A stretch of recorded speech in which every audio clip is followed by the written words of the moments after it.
더 이상 다가오면 끝났어.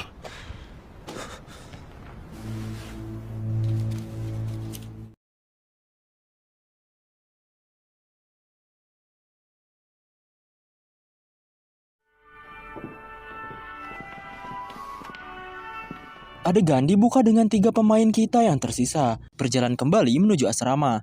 Tetapi saat peserta kita lewat, tampak ada bercak darah yang bercucuran di lantai. Darah siapakah gerangan? Dan episode 8 dari Squid Game dimulai.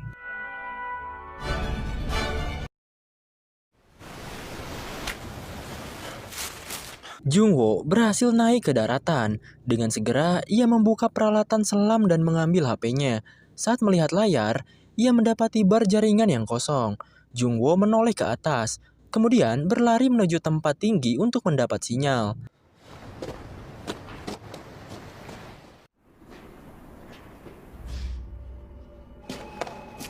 Para peserta telah kembali ke asrama, namun saat berjalan, Sae-byok tampak bermasalah.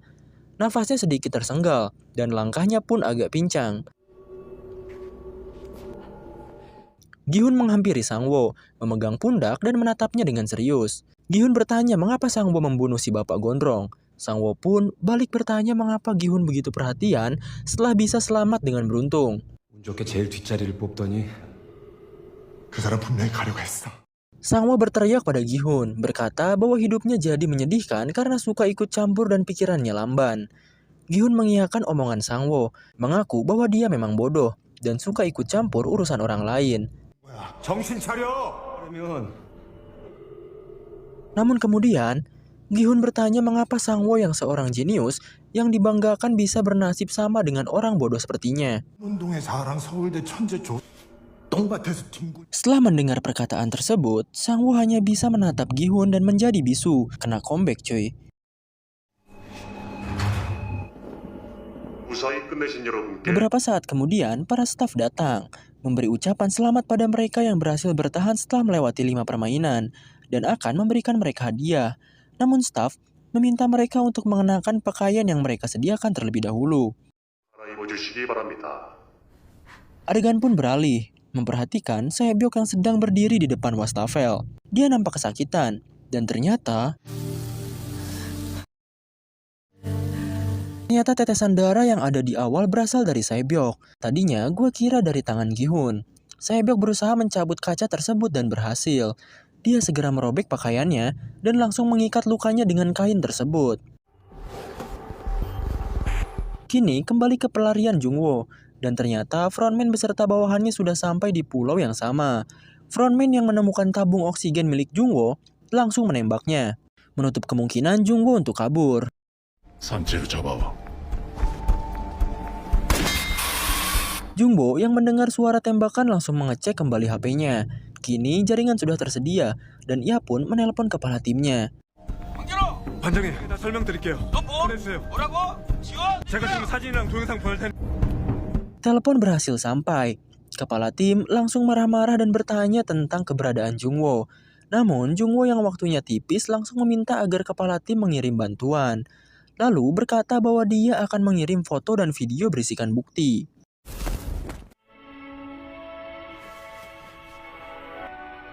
Kembali kepada pemain. Kini asrama tempat mereka beristirahat telah disulap menjadi dining hall yang mewah dengan lilin sebagai penerang. Diiringi dengan musik klasikal, para staf menghidangkan makanan-makanan mewah kepada para finalis yang sudah berdandan dengan setelan jas yang keren abis.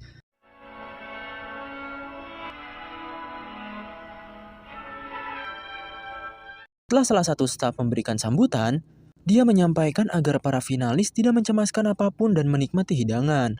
Lalu kemudian, para finalis pun mulai melahap makanan mereka. Di sisi lain, Jungwoo mengirim ulang bukti-buktinya yang gagal terkirim. Tapi selanjutnya, salah satu staf berhasil menemukan keberadaan Jungwoo. Dia pun kembali berlari.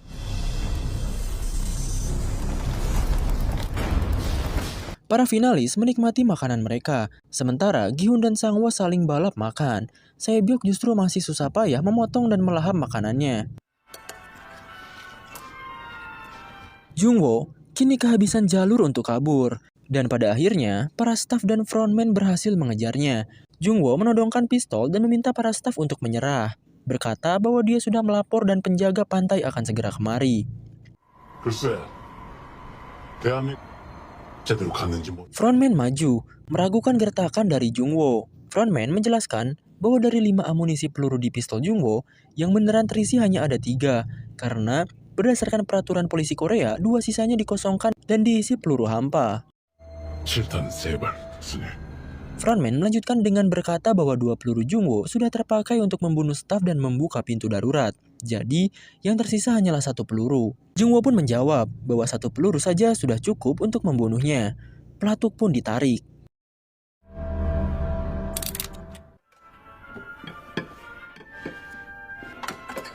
Kembali pada para finalis, mereka telah menyelesaikan makanan masing-masing. Namun tampaknya, makanan milik Sae-byeok masih tersisa cukup banyak. Saat membereskan meja makan, para staf justru malah menyisakan 1 peralatan di atas meja, yaitu sebuah pisau. Mereka saling menatap, dan kemudian mengambil pisau tersebut. Tentu kita tahu kemana ini akan berjalan.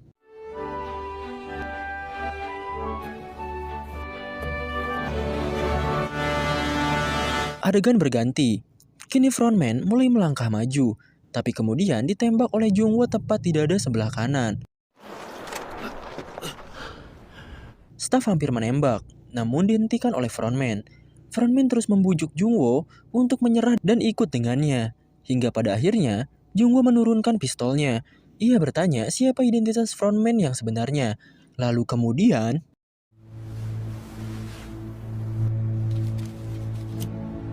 형, 가자. 나랑 가자. ternyata identitas di balik pria bertopeng hitam tersebut adalah In-ho, kakak dari Jungwo yang menghilang itu. Juga pemenang Squid Games tahun 2015. Frontman kembali membujuk Jungwo, tetapi Jungwo yang masih kaget menggelengkan kepalanya. 형이 왜? Jungwo tertembak tepat di jantungnya, kemudian jatuh tenggelam ke laut. Dia mati dengan rasa tak percaya bahwa seorang pengurus game mematikan ini adalah si kakak yang selama ini ia cari.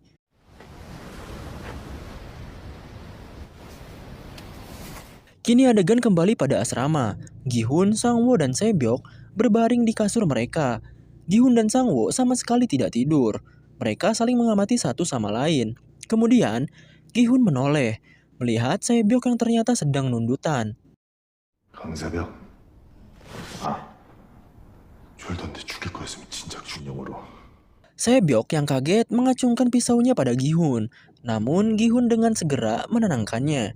Setelah Se-byeok menyimpan pisaunya, Gi-hun duduk di sampingnya. Gi-hun berkata kalau Se-byeok tidak kelihatan baik. Namun Se-byeok menyangkalnya. Gi-hun kemudian bertanya kenapa Se-byeok hanya makan sedikit. Namun Se-byeok hanya menjawab kalau rasanya tidak enak. Gi-hun meminta Se-byeok agar tidak berbohong. Lalu gadis itu pun mulai buka mulut. 아저씨가 고쳐주게? 강세벽. 좀 도와주는 거야. Sesaat kemudian, Gi-hun mengajak Se-byeok untuk bekerja sama untuk mengalahkan Sang-woo, membagi 2 uang hadiahnya dan keluar dari tempat ini. Se-byeok pun bertanya, apa yang ingin Gi-hun lakukan dengan uang-uang tersebut? Gi-hun menjawab kalau dia ingin melunasi hutangnya, kemudian membuka toko di pasar untuk ibunya, dan yang terakhir, ia ingin menjadi seorang ayah yang baik meski hanya sekali. 야, 아빠 노릇 한 번. Se-byeok bertanya berapa usia putrinya. Gi-hun menjawab usianya 10 tahun. Se-byeok berkata bahwa usia putri Gi-hun sama dengan adiknya. Gi-hun bertanya di mana adik Se-byeok sekarang. Se-byeok menjawab kalau adiknya berada di panti asuhan. Dia berjanji untuk menjemput adiknya pulang dan membawa ibunya ke Korea Selatan. Se-byeok bilang bahwa dia sudah berjanji membeli rumah untuk mereka bertiga. Lalu Gi-hun menimpali bahwa setengah dari uang hadiah cukup untuk itu semua. Se-byeok meminta Gi-hun untuk berjanji, bila salah satu dari mereka keluar hidup-hidup, maka harus menjaga keluarga mereka masing-masing. Tetapi Gi-hun menyangkal dan berkata bahwa mereka berdua akan keluar dengan selamat. Tapi setelahnya, Se-byeok masih meminta agar Gi-hun berjanji untuk menjaga adiknya. Gi-hun meminta Se-byeok untuk diam. Ia berdiri dan berjalan mendekati Sang-woo yang rupanya sedang tertidur. Namun saat Gi-hun sudah mengeluarkan pisaunya, 그러지 마, 아저씨. Se-byeok mencegahnya. Pada akhirnya, Gi-hun mengurungkan niat tersebut. Tetapi pada saat ia berbalik, Sae-byok sudah terkulai lemas dengan nafas yang tersenggal-senggal.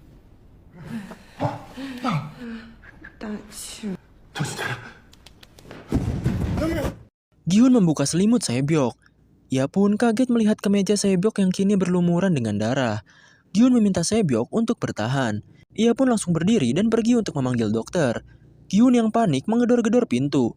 Dia berteriak agar segera dipanggilkan dokter karena keadaan Sae-byok yang sudah parah. Gi-hun terus-terusan berteriak dan memohon. Namun tak ada satupun yang menjawab. Hingga pada akhirnya,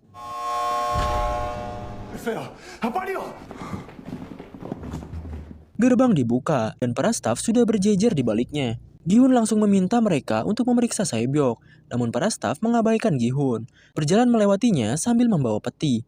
Gi-hun berbalik dan menoleh ke kasur Sae-byok dan ternyata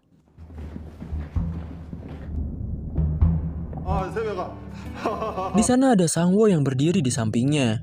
Gi-hun meraih Sae-byok yang kini sudah terpujur kaku dan pucat dengan darah yang berteteran di sekujur tubuhnya. Gi-hun memanggil-manggil Sae-byok, lalu mendapati sebuah luka tusuk di lehernya. Matanya mulai lembab. Dia terus memanggil nama Sae-byok. Namun sayangnya Gi-hun tak kunjung mendapat balasan.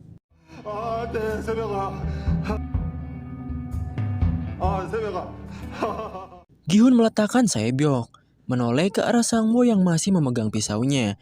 Gi-hun dengan segera mengambil pisau Sae-byok dan menyerang Sang-woo. Namun sebelum dia berhasil mendekat, dia dihantam oleh staf dengan senjatanya. Gi-hun yang tak berdaya menyaksikan Sae-byok yang diangkut dan dimasukkan ke dalam peti. Tangisnya pun tak dapat terbendung lagi.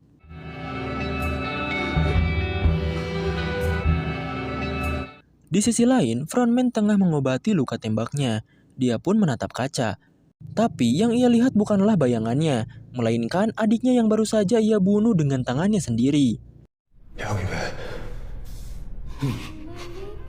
Lagu Fly Me to the Moon berputar, dan kini adegan berganti.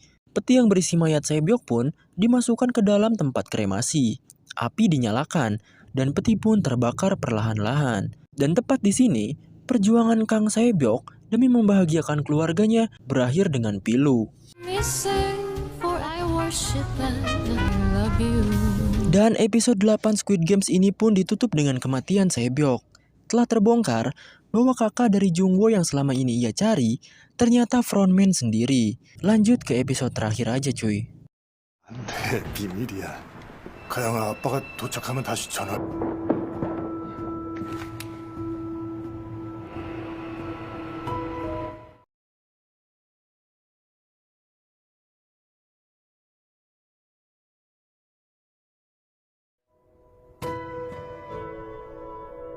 Adegan dibuka dengan ditunjukkannya lambang dari Squid Game. Kemudian monitor menunjukkan para peserta terakhir kita, yaitu Sang-woo dan Gi-hun.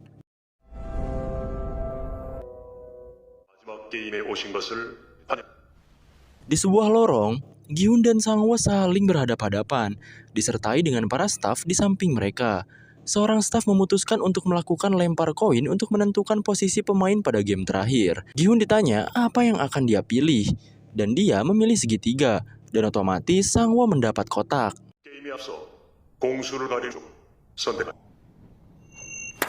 Koin dilempar, dan hasil yang muncul adalah segitiga. Gi-hun diberi kesempatan untuk memilih posisi, dan dia memutuskan untuk menjadi penyerang kali ini. Setelah itu, mereka berdua digiring keluar menuju sebuah lapangan terbuka, dan di tengah-tengahnya sudah disediakan garis gambar untuk Squid Game.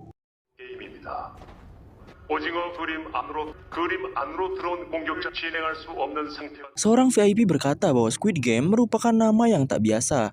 Kemudian frontman menimpali bahwa Squid Game adalah permainan anak-anak yang sudah dimainkan di Korea sejak dahulu. Staf akhirnya mengumumkan peraturan untuk permainan kali ini. Pertama, peserta harus masuk ke dalam gambar cumi-cumi, berlari melewati pertahanan, dan menginjak kepala cumi-cumi untuk menang. Kedua, penjaga harus mendorong penyerang keluar dari gambar untuk menang. Dan ketiga, jika terjadi sesuatu dan salah satu dari mereka tidak dapat terus bermain, orang bertahan yang akan menang. Gi-hun bertanya apa maksud dari tidak dapat terus bermain, dan staf menjawab bahwa artinya salah satu dari mereka mati. Kemudian, permainan pun dimulai. 시작하겠습니다. Sang-woo dan Gi-hun mulai mengambil posisi sesuai peran masing-masing. Frontman berkata bahwa di antara semua permainan anak-anak, permainan inilah yang paling kasar. VIP bertanya apakah segala bentuk kekerasan diperbolehkan, dan frontman mengiyakannya. Gi-hun mengikat kembali tali sepatunya sambil diam-diam menggenggam tanah. Kemudian mulai melompat dengan satu kaki, mengitari gambar cumi-cumi. VIP bertanya mengapa dia melompat seperti itu. Frontman menjawab kalau penyerang memang diberatkan karena harus melompat dengan satu kaki, sampai melewati leher cumi-cumi. 우리 어릴 때 이거 많이 기억나? Adegan kembali pada Sang-woo dan Gi-hun. Gi-hun berkata bahwa mereka sering memainkan ini ketika kecil. Lalu bertanya apakah Sang-woo ingat istilah yang mereka pakai dahulu kala. Sang-woo menyuruh Gi-hun tutup mulut dan mulai menyerang. Tapi kemudian 쓸데없는 소리 하지 말고. Gi-hun berjalan lalu menjawab pertanyaan tadi. Kemudian dengan ajaib hujan pun turun. Padahal barusan gak mendung gitu.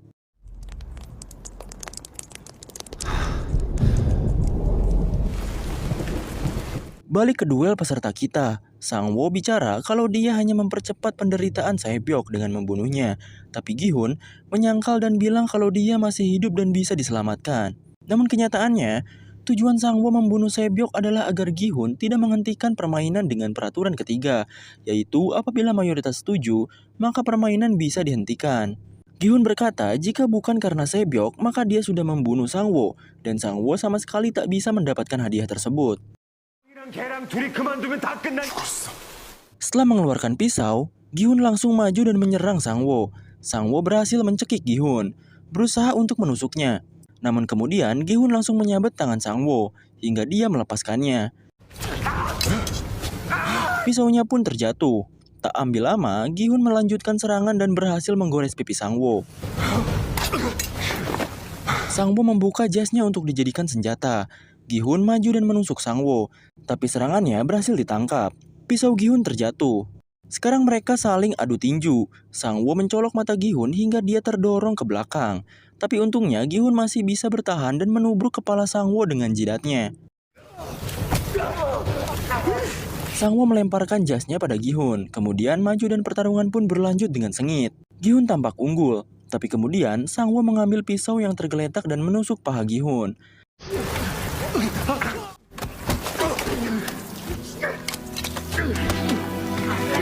Tak berhenti di situ, Sang-woo kemudian menusuk perut Gi-hun, tapi untungnya masih bisa tertahan. Sang-woo menendang kepala Gi-hun sampai ia terkapar. Dia berkata bahwa tempat ini adalah tempat yang sama saat mereka melakukan permainan lampu merah. Semua orang telah mati, hanya menyisakan mereka berdua. Sang-woo menduduki Gi-hun, kemudian berusaha menusuknya. Tapi lagi-lagi Gi-hun berhasil bertahan walaupun tangannya kini tertusuk oleh pisau. Gi-hun berusaha terus bertahan, hingga kemudian dia menggigit kaki Sang-woo dan merobeknya. Gi-hun membalikan keadaan, dan sekarang dia yang menduduki Sang-woo. Gi-hun mencabut pisau yang tertancap di tangannya, lalu kemudian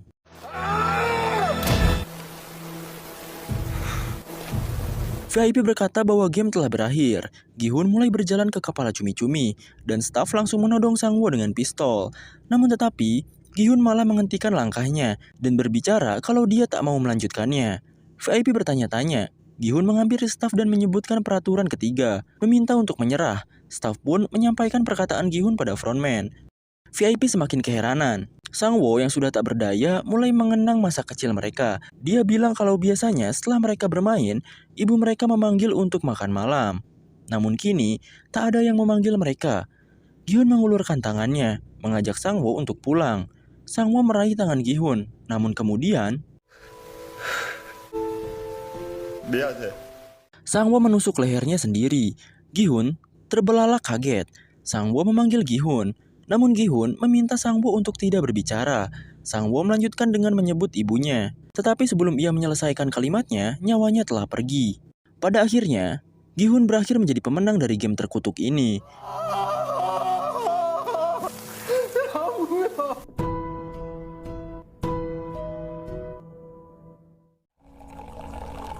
Adegan berganti. Kini Gi-hun tengah duduk terikat, dan matanya pun tertutup. Di sampingnya ada frontman alias Inho yang kemudian mengucap selamat atas kemenangannya. Gi-hun bertanya mengapa dia melakukan semua ini. Frontman menjawab bahwa mereka semua diibaratkan sebagai kuda di pacuan kuda. Ia juga tak menyangka kalau Gi-hun dapat berlari sejauh ini. Gi-hun menanyakan identitas frontman, tapi frontman tak menjawabnya. Dia memakai topengnya dan gas tidur pun dikeluarkan.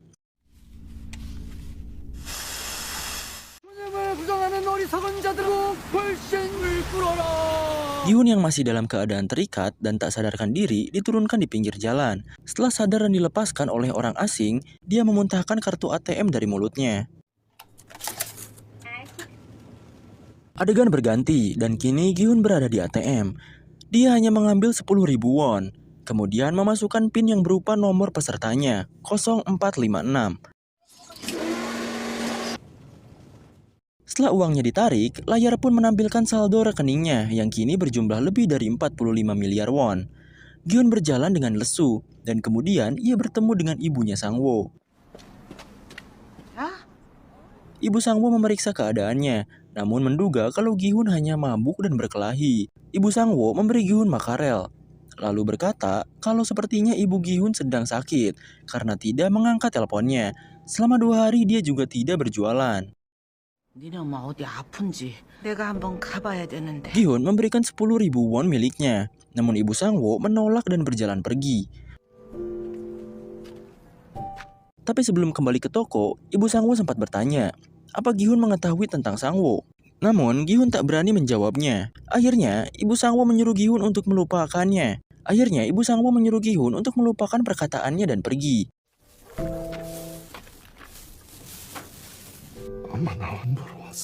Gi-hun pulang ke rumahnya. Ia memanggil ibunya berkali-kali, namun tak kunjung ada jawaban. Dia pun memasuki kamar ibunya dan mendapati ibunya yang sudah terkapar di lantai. Gi-hun menghampiri sang ibu, berusaha untuk membangunkannya. Namun lagi-lagi ibunya tak menjawab. Hingga pada akhirnya Gi-hun sadar bahwa ibu yang ia cintai kini telah tiada. Meninggal sendirian tanpa ada seorang pun yang mengurusnya.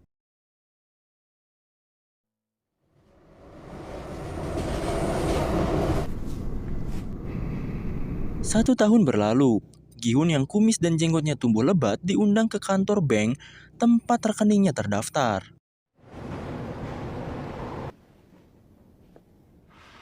Gi-hun bertanya kenapa dia diundang. Lalu pria kantoran itu berkata bahwa sudah lama Gi-hun menyimpan uang di bank mereka, tetapi dia tidak mengatakan apapun pada mereka. Gi-hun bertanya memang apa yang harus ia katakan, dan pria tersebut menjawab dengan menawarkan konsultasi khusus pada VIP macam Gi-hun. Uangnya banyak, bos. Makanya dianggap VIP. Tapi sayangnya, itu duit sama sekali nggak pernah Gi-hun sentuh. Gi-hun berdiri dan meminta bantuan pada pria tersebut, dan ternyata dia cuma minjem duit sebanyak 10.000 won. Sekarang Gi-hun nangkring di pinggiran sungai sambil minum soju.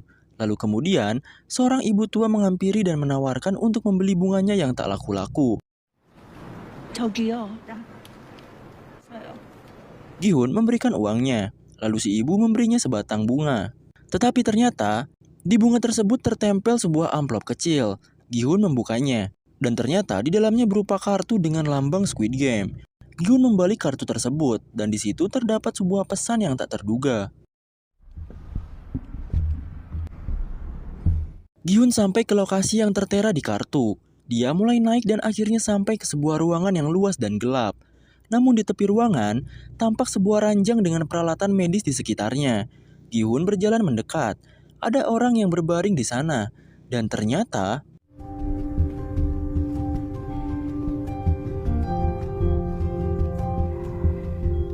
itu adalah si kakek yang seharusnya sudah tereliminasi di permainan keempat. Si kakek meminta Gi-hun untuk mengambilkan air. Gi-hun kaget gitu, bertanya siapakah identitas si kakek. Si kakek tidak menjawab dan malah menunjuk gelandangan di pinggir jalan. Berkata bahwa dia akan mati kedinginan bila tak ada yang menolongnya. Gi-hun mulai emosi dan bertanya kenapa dia melakukan semua itu.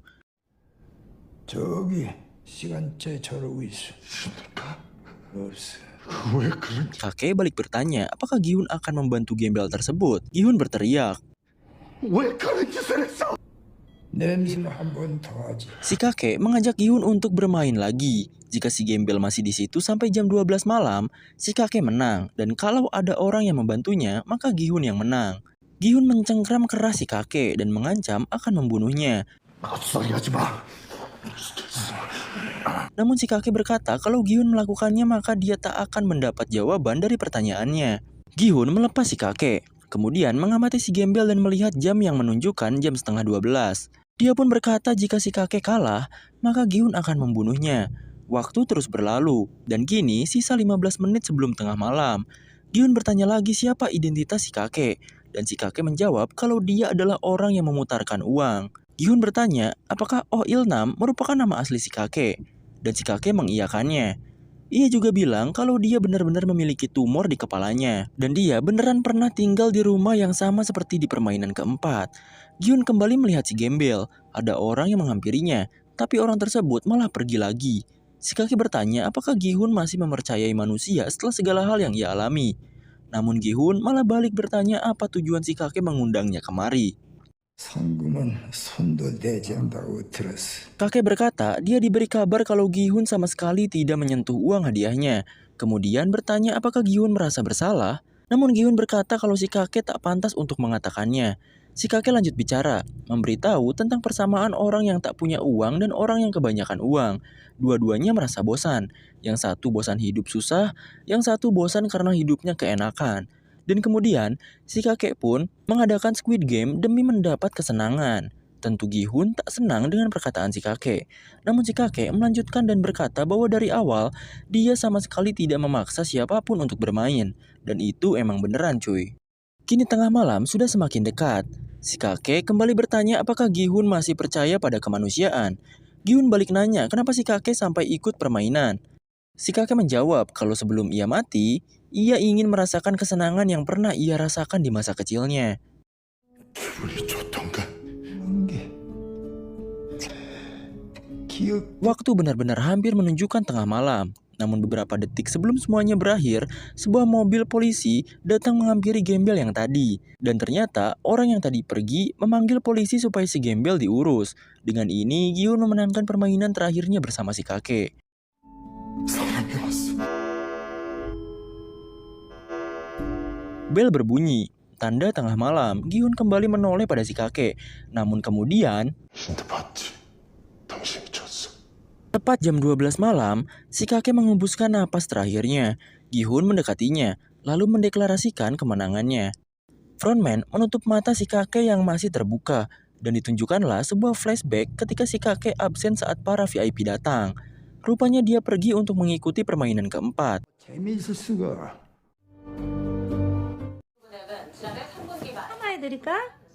Adegan kembali berganti, menunjukkan Gi-hun yang kini sedang berada di salon. Ibu salon bertanya model apa yang Gi-hun inginkan. Kemudian dia pun mulai melihat-lihat foto model di gambar. Kenapa rambutnya merah? Menurut gue sih itu sebagai simbol bahwa hidupnya yang sekarang berasal dari pertumpahan darah ratusan orang yang mengikuti Squid Game. 네가 철이구나. Sekarang Gi-hun berada di panti asuhan, mengunjungi adik Sebyok yang bernama Chol. Gi-hun berkata bahwa Chol mirip dengan kakaknya. Kemudian Chol bertanya apakah Gi-hun mengenal Sebyok. Gi-hun bilang kalau dia adalah temannya. Chol pun bertanya apa Gi-hun tahu keberadaan kakaknya. Namun Gi-hun hanya diam dan memandangi foto di sebelahnya. 이름이 뭐? Kini adegan berganti. Chol dibawa oleh Gi-hun untuk dititipkan pada ibu Sang-woo. 내 밥숟가락 하나 더. Gi-hun pun pergi. Ibu Sang-woo memberi Chol sebuah kue dan bilang kalau pakaiannya terlalu tipis. Ibu Sang-woo membuka koper untuk mencari pakaian lain. Namun ternyata koper tersebut bukan berisi pakaian, melainkan uang yang sangat banyak. Dengan sebuah catatan yang bertulis bahwa semua uang itu adalah uang yang Gi-hun pinjam dari Sang-woo. Ibu Sang-woo memanggil Gi-hun, tetapi dia sudah pergi jauh. 기훈아, Gi-hun keluar dari kereta, dan kini sedang menelpon anaknya. Namun saat berjalan, dia mendengar sebuah suara yang cukup keras. 비밀이야. Dia pun menoleh dan mendapati sesuatu yang familiar. Ternyata itu om-om Train to Busan di episode 1. Gi-hun dan pria itu pun saling bertatapan. Gi-hun langsung berlari menghampiri mereka. Namun saat dia sudah sampai, om-om Train to Busan sudah naik ke dalam kereta. Gi-hun menghampiri si calon pemain dan merebut kartunya. Pria itu meminta kartunya kembali, tapi Gi-hun mendorongnya ke tembok dan berteriak. Penerbangan akan dilaksanakan. Gi-hun pun berjalan ke pesawatnya. Ia pun berhenti dan menelpon nomor yang tertera di kartu si pria tadi. Seseorang mengangkat telepon, lalu meminta untuk diberikan nama dan tanggal lahirnya. Gi-hun memberikan identitasnya, lalu lanjut berkata kalau dia bukan kuda, tetapi manusia. Dia ingin tahu siapa mereka sebenarnya dan mengapa mereka begitu kejam terhadap orang-orang. Seseorang di balik telepon itu mengetahui Gi-hun dan meminta agar melanjutkan aktivitasnya jika ingin baik-baik saja. Tapi Gi-hun dengan tampang emosinya, ia langsung berbalik ke arah dari tujuannya. Dan film pun berakhir. Inilah ending dari seri Squid Games. Nah, jadi begitulah ending dari Squid Games ini. Buat kalian yang belum nonton, gue saranin kalian nonton aja cuy. Walaupun kalian udah nonton spoiler-spoilernya. Karena walaupun udah nonton spoilernya, film ini tetap seru buat dinikmati setiap adegannya, yang memicu adrenalin di setiap permainannya. Terus kalau soal ending, memang banyak yang bilang gantung. Dan tentu saja emang gantung cuy. Terutama soal Gi-hun yang kayaknya punya dendam sama pihak penyelenggara game. Kita juga gak dikabarin lagi soal Gi-hun dan keluarganya. Cuma nelpon gitu doang gitu kan. Apa coba? Harusnya doi bisa buktiin ke anaknya sama mantan istrinya kalau dia bisa nyari uang yang bahkan ribuan kali lipat dari gaji 10 tahun suami si mantannya. Bener gak? Iyalah. Nah, series ini mesti ada season 2-nya cuy. Tapi menurut liputan 6.com yang mengutip laman Forbes, penulis naskah sekaligus sutradara series ini berkata bahwa dia saat ini gak mau ngasih harapan sama penontonnya. Jadi untuk saat ini ia gak bakal bikin season 2 dari series ini. Tapi menurut gua sendiri gak menutup kemungkinan series ini bakal dapat season 2-nya. Secara series ini jadi trending di Netflix gitu. Oh iya, menurut kalian kalau Squid Game ini beneran ada, apakah kalian bakalan ikut? Tulis di kolom komentar beserta alasannya yang logis ya cuy.